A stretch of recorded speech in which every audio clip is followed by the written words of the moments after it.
Alrighty, welcome everyone to growercoach.com. It's that time of year. It's February and we're getting our seeds organized. Now we have a fairly large seed order that's already been ordered and it hasn't arrived yet, but you know, it's coming soon. And I'm just going to sort of talk my way through this because I still have to see what exactly we do have. We do have some new plants here, new seed varieties that we're bringing on. I've got some peppers. This is some jalapeno peppers, and I got a couple packs of those. You don't get a lot for, I think we're only getting about 10 seeds in each one. But of course, jalapenos, if you can grow them nicely, if you grow them right, you get a lot of peppers off of each plant. These particular ones, we will get these started early. So I'm going to talk to you a little bit as we go along about what we're doing with these different seeds. So jalapenos are a hot pepper, so we have to get them started early. Green peppers, like you know, the green giant, and there's a few different ones that are really quite good. But anyway, we'll talk more about those. They don't really get seeded until we're into early March, so we're still about 2 to 3 weeks away from seeding those guys. And but the hot peppers, you got to go early. So, and again, they are hot. They're peppers, so they don't like to go out into the cold. So that means I have to be prepared to grow them indoors all the way until we're ready to put them outside. So that's just a heads up. So I'm going to make a pile there of plants to seed early, but we're going to put them out late. And so that includes celery. We do the tall Utah variety. If anybody saw any of our videos last year, what a great thing it was to grow some of our own celery. It was absolutely wonderful and delicious and grew quite tall. Some of it was must have been over 24 inches and really tasty. Super strong flavor, but no bitterness at all. It was really great. So this is one again. These are about 120 days to harvest. So that means we're going to have to get them in early and grow them indoors until about the first week or second week of May, and then we can put them out. So they'll be going right along with these guys. Plant early, but keep them growing indoors as long as possible. Then, so these are actually warm crops that need to be started early. Some of the other types of plants here, I've got some kale, different types of kale, but the kale themselves, it's something that can go right outside as soon as it's up and growing. So what we're going to do is we're going to seed it early, and then we're going to, once it's germinated and growing a little bit, we'll take it down, put it out in our geodome greenhouse and get it going out there. Because that greenhouse warms up nicely in the day, but it's not going to be really heated at night. So it's got these guys can even potentially freeze at night. So these are called a cold crop. So I love the cold crops because you can get them out really early. And that includes some of the Pak Choy. Pak Choy is one of the nicer little vegetables that you can get, and very tasty. They can be consumed very small or right when they're full size. Super good plant, super easy to grow, very fast, and definitely a cold crop. I had some of these that just the seeds fell on the ground, and last year it was snowing and everything, and the little bok choys and whatnot were shooting up. So pretty cool. Okay, so here we go. We've got a leek. You know, never take these in a boat. That's what they say. But these particular plants, leeks, are great for soups and stews and all kinds of things. Very mild oniony flavor. One of my all-time favorites. You know, they get to be quite a thick stem. But these guys are awesome, but they need to be planted early. So we're germinating them now, getting them up and going. Also cold crops, so they can go out even though it freezes a bit at night. And here we have cilantro. Cilantro only grows when it's cold, so you got to get it out right away. So even though it's very easy to grow cilantro, some people say you just scatter it and walk away and it grows. And yes, that is true, but we want to get some little seedlings going so that we have a couple trays. We can plant them into the garden, put in a couple rows of them already, say 2 inches high or so. And then right as we plant those, we'll put seeds in right beside it. So then we have a second row. And then you'll see after about 3 or 4 weeks, those are getting quite nice looking and growing very nice. And then the little seedlings are just germinating. So you've got another crop coming on, right? And then that's how you do cilantro. So it's a cold crop. It loves to grow cold. It's fine to freeze. You have some spinach. Spinach, of course, excellent plant. and loves to grow cold. Likes to freeze at night a little bit.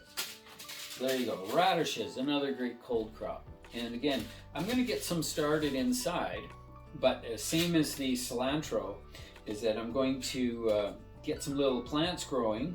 I'm going to keep growing them cold, so I'll germinate them here on a little bit of heat. So we'll put the heated pad underneath them and they germinate really fast. And as soon as they germinate, I remove them from the heat, keep them under the grow lights. After a couple weeks, I take them down to the geodesic dome we have, which is a greenhouse. Just put them on the bench there. They're just happy as can be growing there. Nice cold temperatures. These cold crops, they gotta be grown cold.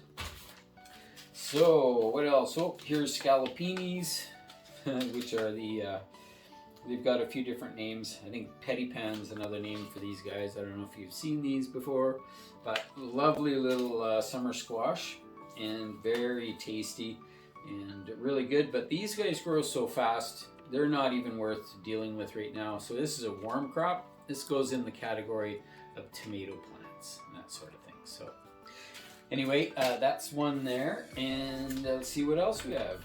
Amish paste tomatoes, really great. Again, this is one we've had varying degrees of success with it. We've had screaming success, wonderful, but again, this is a tomato, so we don't have to worry about that till we are almost in April. Beans, look at this. We have some great yellow beans. Kentucky Wonder, this one is, and they're pretty good. You know, I like the green ones better, but it's kind of fun to grow a few yellow ones in between, just for a little color, and they're tasty as well. These are probably a pole bean, I believe. So yeah, it says pole bean right on there. So these guys, you know, they'll grow up the bean pole and they'll be awesome. But we're not going to do these yet. We definitely germinate these indoors on heat. Any beans you're doing, it's just a winner if you can get them started in like a 6-pack or something on a little bit of heat. Get them up and growing, and they just get so excited. And then when the time is right, out they go into the garden and they just take off. And you know that putting the seeds in the ground with beans, I just find it's a waste of time because all kinds of bugs will get in on them and all kinds of problems. So pre-germinate your seeds, get them going indoors. Holy man, we got lots of stuff. Here we have some of the regular green zucchinis, quite a few left there from last year. So we're going to use those, and again, they're a warm crop, so we don't have to worry about those. More beans, warm crop. Here's some more spinach. This is perpetual leaf spinach. So this is a perennial spinach that comes back year after year. This guy just keeps growing and growing and growing. And this one is called beet leaf, so it tastes more like beet leaves, beet greens. But what a great plant. Really like it. It's a cold crop. I'm not sure I'm going to plant any of this year. We've had this before, and it tends to come up on its own here and there throughout the garden. So I don't really have to add it. But again, we had plants of this living for 3 years, so pretty cool. All right, so let's see, there's some more spinach. I'm just gonna go through this a little quicker here. Lemon, coriander, that's kind of a cool one. Cold crop. We have carrots. Now, carrots are sort of an in-between crop. I like to get them out quite early. But these definitely get seeded directly into the garden. So check out our video that shows how to seed carrots. It's really a great little video showing how to do the liquid injection system. Anyway, I'm not going to tell you anymore. You got to check out the video. You should be able to find that pretty easy. But it's one of the best ways of germinating carrots. So this is sort of a cold crop, but it's going to be something that we're going to seed directly outside. So I got a different pile for that. And of course, we just have a few little marigolds, which they're an annual. So around these parts in the Okanagan here, we don't put our plants out until after about the 15th of May, like as far as annuals go. So if we want to grow these, they grow fast, we can seed them later. I'm going to put them in with the warm crops over here. We have some basil, look at that. Oh, basil is awesome, but basil is probably the latest plant we ever grow. So we don't even worry about it yet. We're going to put it in with those annuals. Basil, there's another basil. They don't even worry about them. They're so easy you can buy plants, you can get them out super easy, but don't do it. I always wait almost till June before I do it because they don't like the cold whatsoever. All right, so we have more zucchinis, that's warm crop, more purple basil, that's nice. That's gonna be Another warm crop, some more annuals. This is just what we had left over from last year or so. Oh yeah, and here's the mescaline mix. I mean, a lot of you might be familiar with mescaline mix. It's just sort of a salad mix. Super easy. That's a cold crop. You can get that up and going in no time. So sweet baby romaine, it's a cool little plant. Romaine lettuce, if it's lettuce, it's a cold crop. It can be done anytime as soon as the frost is gone. So we have some squash here. This looks like a acorn squash of some sort. The name's kind of ripped off, but lots of seeds in there, so that'll be good for this year. And again, that's a warm crop, so we don't get that started for a while. Some more carrots. Carrots are gonna get seeded. There's some more beans. These are yellow beans. Yeah, there you go. So that, we're not gonna do those yet. Here we go. We have a kohlrabi. Kohlrabi is one of my favorites. Very cool plant and very, very tasty. Best to harvest them when they're not too big. About half the size of a little smaller than a baseball. Is about as big as you ever let them get. Nice and sweet and tasty, and that's a cold crop. Any of these, the brassica group or the cabbage family, fabulous. They love to grow when it's cold, so don't leave them too late. That's just an empty package of leeks. Here's a cover crop that I like, crimson clover. You can see that cover crops are grown anytime your beds are empty, you don't have plants growing. Put in a cover crop and get it growing in there. Never leave your soil sitting without something growing in it. And very important. And these ones are really good because any of the clover families, they really stimulate, they fix nitrogen right into the earth. So what a great plant, super good. So this one, I already did some of these in the fall, so I'm gonna I'll probably do another video on how they've come up this spring. So I'll have to have a look at that. There's some peas. Peas are a cold crop. You can get those in anytime, nice and early. Okay, this is one of our favorite lettuces. This is a romaine lettuce. If you saw any of our videos last year, we were picking these humongous heads of lettuce, and that's what this was. It's called Paris Island Cause, it's called. So Paris Island Cause romaine lettuce. Fabulous. Cold crop, get it going right now. So we're gonna get it growing, we're gonna keep growing it cold, and then when they get to be a fair size in our 6-packs, we'll put them straight into the garden. So a little bit of butter crunch lettuce, that's another cold crop. Here we have a nice, this is almost like a mescaline leaves. It's called a leaf salad, but it's just a mixture of different, just gotta see that, looks like basil in there. So I gotta read the list before I call that a cold crop or not. If it's got basil in it, you're gonna have to wait. So I'm gonna put this aside, put it with the carrots there. Okay, we got a few more tomatoes. We have all kinds of great varieties of tomatoes. So that's a warm crop. We're not gonna worry about that till we get towards April. Here we have some flowers. This is a black-eyed Susan, Rebecca Herda. So this one is a perennial. And so because it's a perennial, it's actually a cold crop. So if we wanted to get it going, we could get it started now. And then by the time we get to spring, we could plant them straight outside. They don't mind to freeze at night. So it's a perennial flower. All right, more spinach cold crop. And here's some zinnias. This is actually an old package of seed we found. It must be about 20 years old or so, maybe more, maybe 25 years old. And it's never been opened, but it's some great little Thumbelina zinnias, which are a real short variety, which we just love. And we thought, hey, well, why don't we just grow some and see if they germinate after 25 years. So we're gonna try that. Not sure when we're gonna do those. So we're just gonna put that in the miscellaneous pile for now. Cosmonaut Volkov tomato.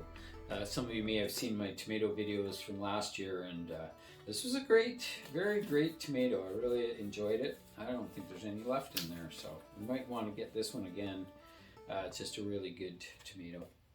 So tomatoes, again, here's more zinnias. We grow the tall zinnias. This is a cactus mix, it's called. It's quite a tall variety, and really nice. Great for cut flowers, and the deer don't eat them. So I love zinnias, that's why I love lots of different zinnias.